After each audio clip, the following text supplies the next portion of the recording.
Bonjour et bienvenue dans cette deuxième capsule du cours de virologie médicale.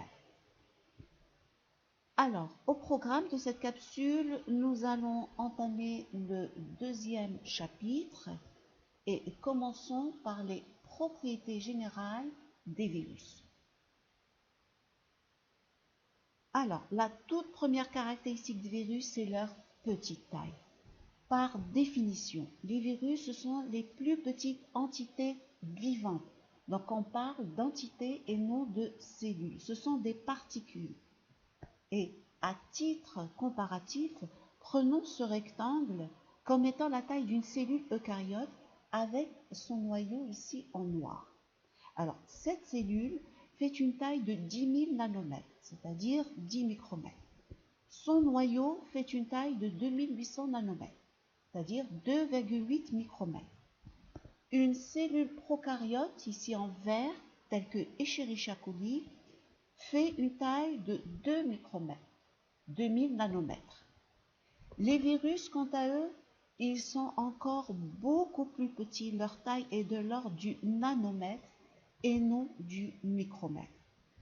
Les virus ont une taille qui se situe entre 20 et 400 nanomètres. Et de ce fait, ils ne sont pas observables au microscope optique.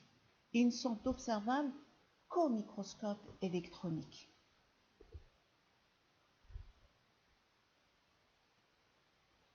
Alors voici 3 photos prises au microscope électronique de 2 virus, ici, et d'une cellule bactérienne ici au centre, avec un respect des échelles. C'est la même échelle pour les 3 photos, ce qui nous donne une idée sur la taille relative des virus par rapport à une cellule bactérienne.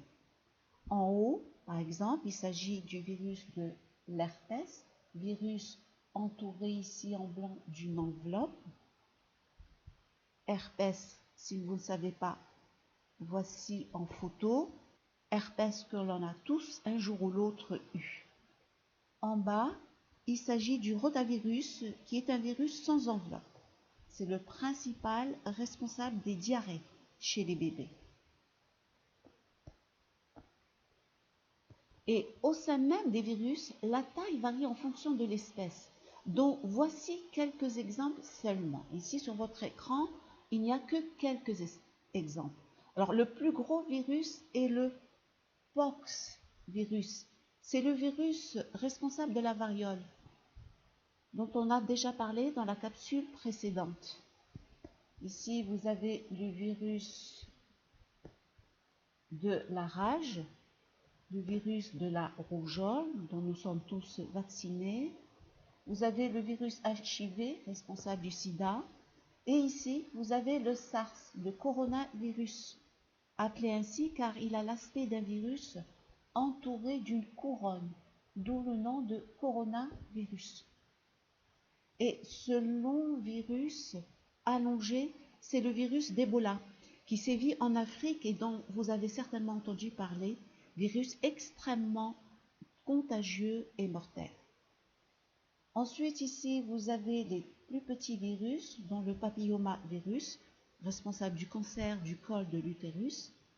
Et parmi également les plus petits virus, vous avez les différents virus responsables de l'hépatite C, virus de l'hépatite B, et le virus de l'hépatite A, il est encore plus petit. Et le plus petit virus, c'est le parvovirus, qui n'a que 20 nanomètres, à peine plus grand qu'une grosse molécule de protéines.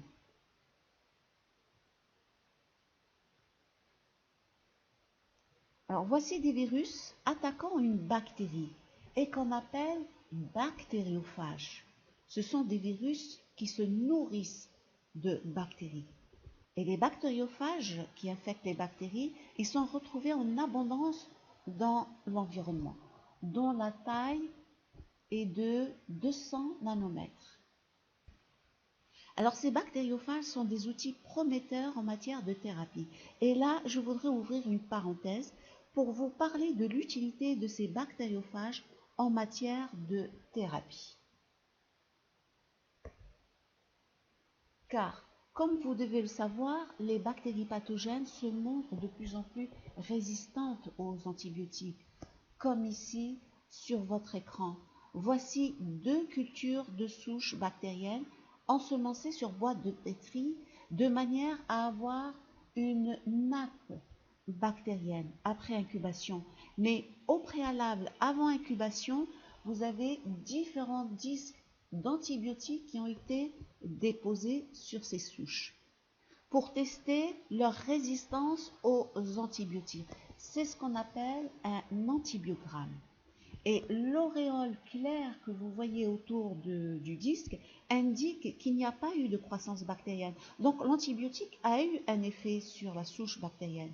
Et comme vous pouvez le constater, la souche de gauche est sensible à tous les antibiotiques, tandis que la souche de droite se montre résistante à plusieurs antibiotiques et de plus en plus de bactéries pathogènes se montrent multirésistantes. Et ce type de situation est de plus en plus fréquent, situation qui devient très préoccupante. Nous sommes face à un problème de santé publique majeur et il devient urgent de trouver de nouveaux agents antibactériens. Et la phagothérapie est une solution. Elle consiste à utiliser des bactériophages lytiques en thérapie. En effet, les bactériophages détruisent les bactéries. À supposer ici qu'il s'agisse d'une bactérie telle que Staphylococcus aureus. Et Staphylococcus aureus est une bactérie pathogène qui se montre multirésistante à de nombreux antibiotiques. Et ici, elle est attaquée par un bactériophage spécifique de Staphylococcus aureus, parce que les bactériophages sont hautement spécifiques. Voici en vidéo la destruction d'une bactérie par un bactériophage.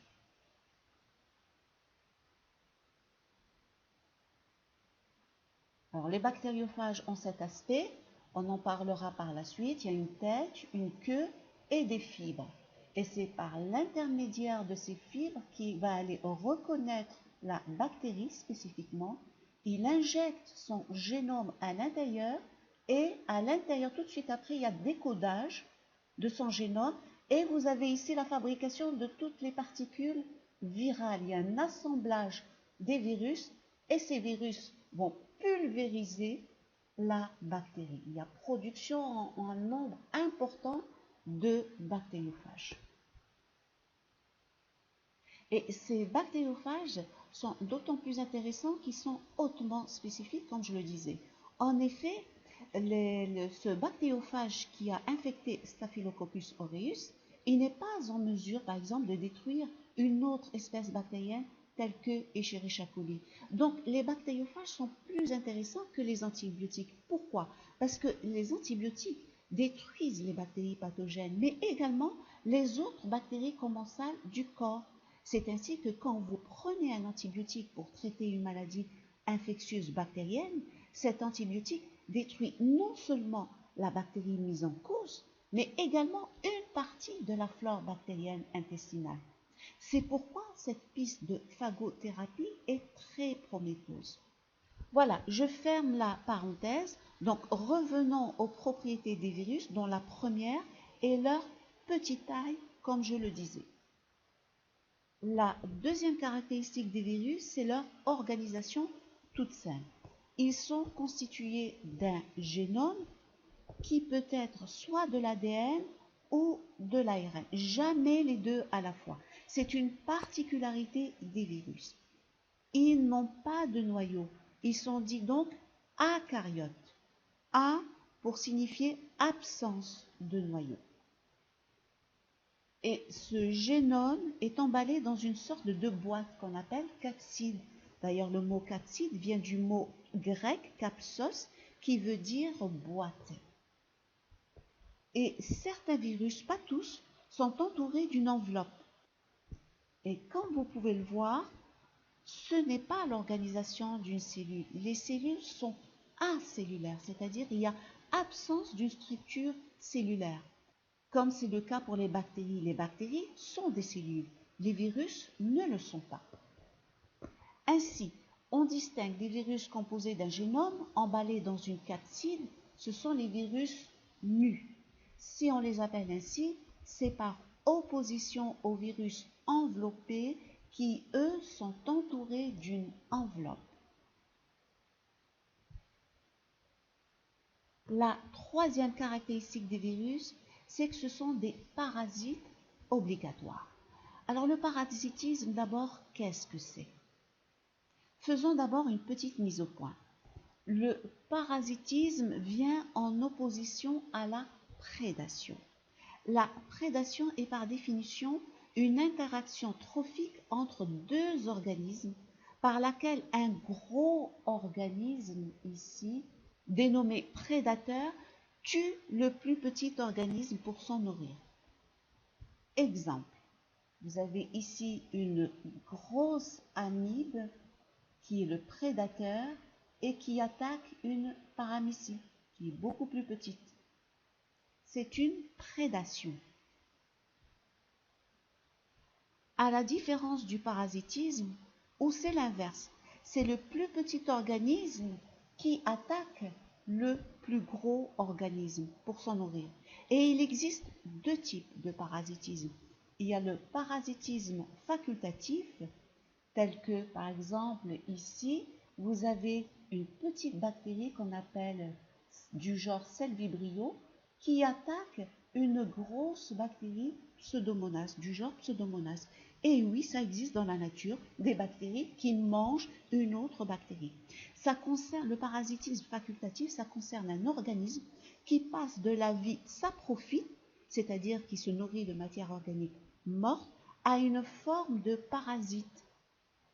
C'est un organisme qui n'est pas obligé de parasiter un autre organisme plus petit pour s'en nourrir.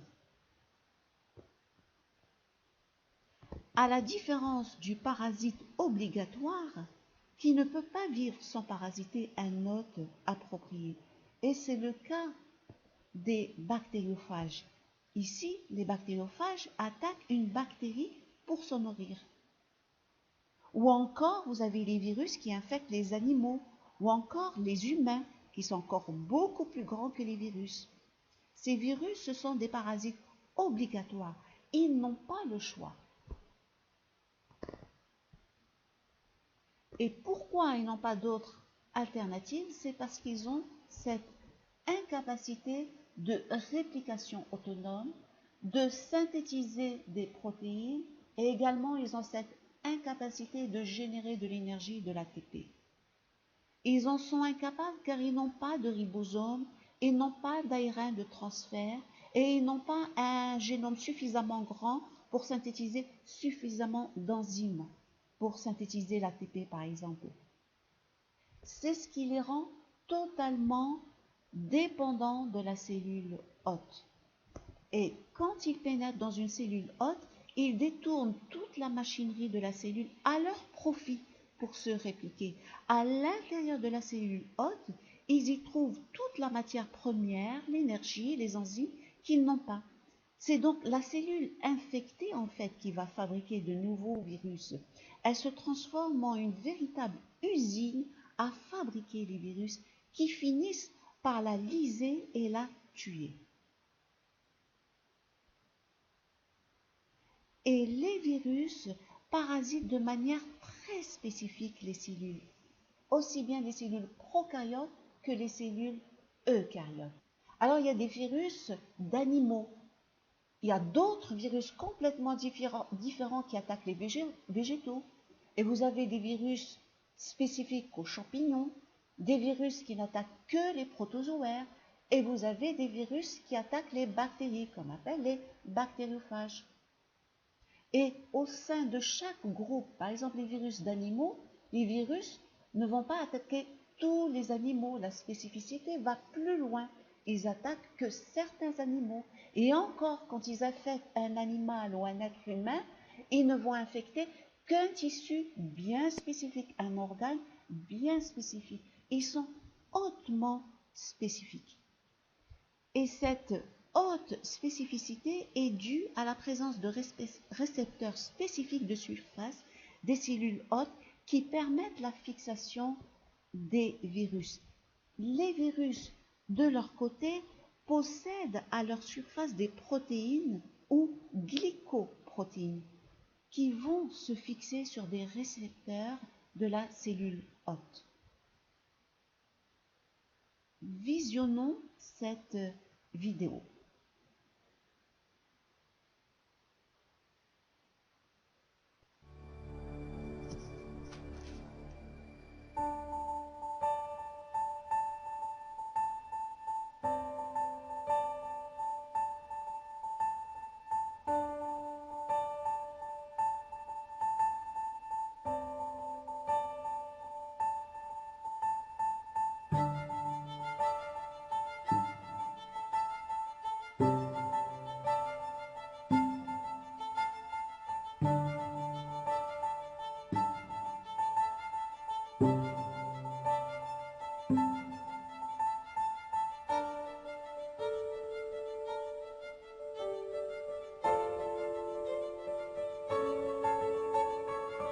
Contact.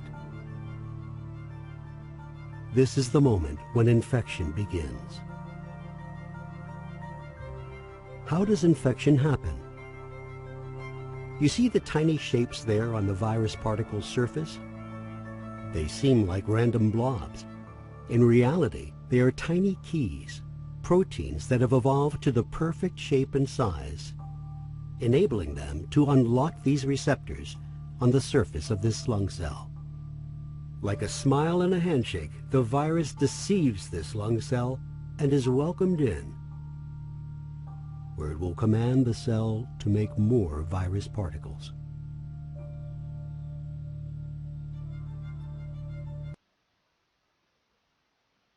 Comme il a été dit dans cette vidéo, les protéines virales interagissent avec les récepteurs comme une kilée, qui sont les protéines virales qu'on introduit dans la serrure correspondant aux récepteurs de la cellule hôte. C'est une parfaite illustration de la haute spécificité. Alors, voyons voir quelques exemples illustrant cette haute spécificité. Alors, exemple, le virus H1N1 qui a fait grand bruit ces dernières années, dont vous avez certainement entendu parler. Ce virus se fixe uniquement sur les cellules épithéliales du tractus respiratoire grâce aux protéines virales de surface. Les protéines ici en bleu, protéines virales, c'est l'hémagglutinine, en abréviation protéine H. Les protéines en rouge, ce sont les protéines de type N. Et les deux protéines reconnaissent l'acide sialique de la cellule hôte. Acide sialique qui est le récepteur de la cellule hôte. Le deuxième exemple est celui du Covid-19 qui reconnaît les récepteurs AC2 des cellules du tractus respiratoire. Et le troisième exemple, c'est le bactériophage de type S16.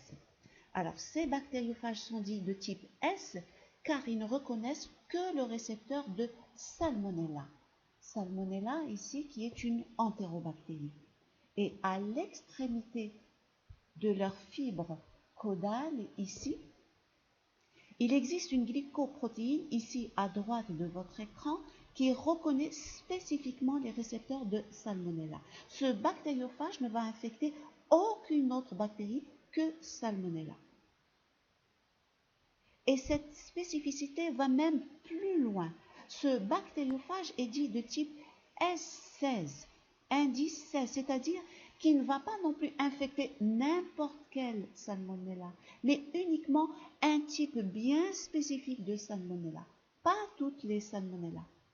Et cette propriété des bactériophages est utilisée pour la caractérisation de certaines bactéries, telles que Salmonella, par exemple. Il y a d'autres espèces également qu'on peut identifier grâce aux bactériophages. Cette caractérisation se fait par l'isotypage.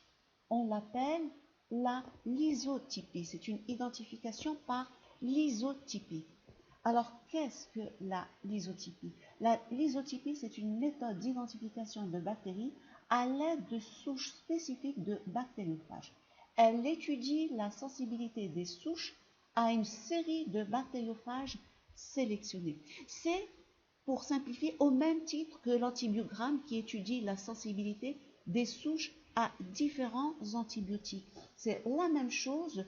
Sur une boîte, on effectue une culture de la souche bactérienne formant une nappe et on va, au lieu de déposer les disques d'antibiotiques, on va déposer différents bactériophages à différents endroits de la boîte. Et après incubation, on peut observer des plages de lys. Donc ici, vous avez la nappe et ici, on peut observer cet éclaircissement. Ce sont des plages de lys, c'est-à-dire les zones où les bactéries ont été détruites, c'est-à-dire où le bactériophage a eu un effet sur la souche bactérienne.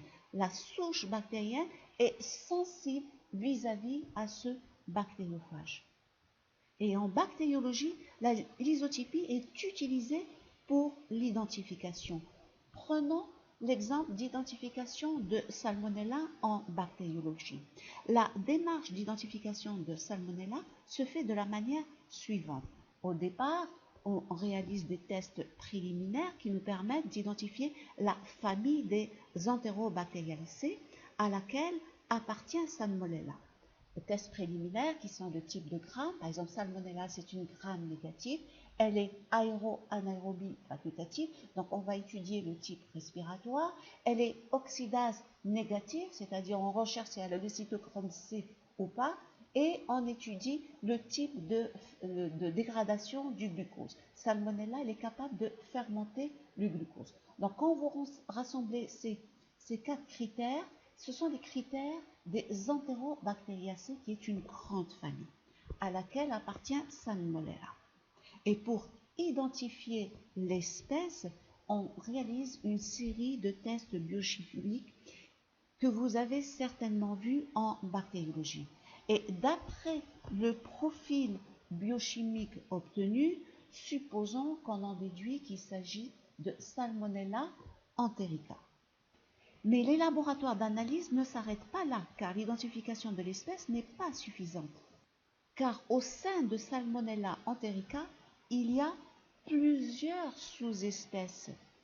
Sous-espèces qui sont identifiées grâce à un sérotypage. Sérotypage qui détermine le sérotype. Cette classification repose sur des tests d'agglutination entre anticorps spécifiques qui sont commercialisés et antigènes de la cellule bactérienne. Et quels sont ces antigènes? Ce sont des antigènes flagellaires de type H. Donc il y a plusieurs types d'antigènes H, H1, H2, etc. Vous avez également des antigènes somatiques de type O. Également, il y a plusieurs types d'antigènes O, etc. Et pourquoi est-ce important d'identifier le sérotype ou le sérovar? Car il y a les sérotypes responsables d'une gastroentérite qui peut évoluer en typhoïde. Il s'agit des sérotypes que j'ai mis dans la colonne de droite. Ce sont les sérotypes les plus dangereux, voire mortels. Et vous avez les sérotypes dans la colonne de droite, ils sont moins dangereux. Ils sont responsables d'une gastroentérite plus bénigne. Et les laboratoires spécialisés poussent plus loin en identifiant le variant ou le lysotype. Ils effectuent un lysotypage. Par exemple, au sein de la sous-espèce de Salmonella typhimurium, il y a des variants plus virulents que d'autres. Donc voilà l'intérêt des bactériophages en tant qu'outil d'identification en bactériologie. Et la lysotypie est également très utile pour les épidémiologistes. Prenons l'exemple de Salmonella typhi.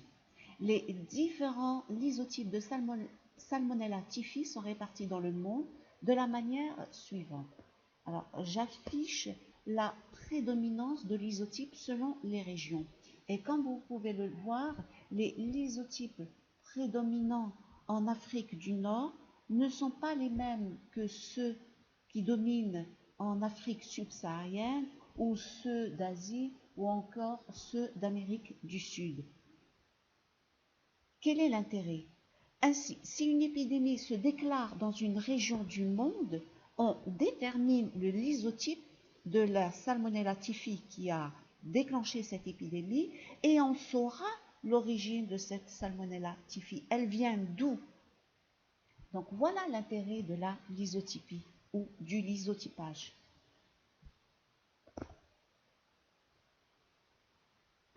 Alors, si l'on doit résumer, les principales propriétés d'un virus, c'est leur très petite taille, leur organisation cellulaire simple, acellulaire et eucaryote, et c'est un parasite obligatoire doté d'une haute spécificité pour la cellule hôte. Voilà, nous avons vu les propriétés générales d'un virus. Dans la prochaine capsule, nous verrons en détail la structure d'un virus et la classification des virus. La capsule est terminée et je vous remercie.